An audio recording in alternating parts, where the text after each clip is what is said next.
कहा है मूरत वाले, भोली भाली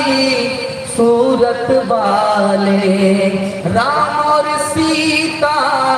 6 पैसे में, कृष्ण और राधा 6 पैसे में, लक्ष्मण सस्ता शिव जी सस्ता, रावण क्यों है इतना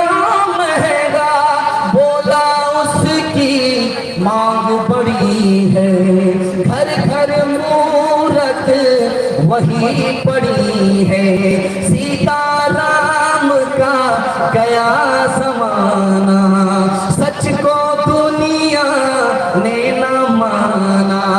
पाप की नैया तैर रही है, साच की कश्ती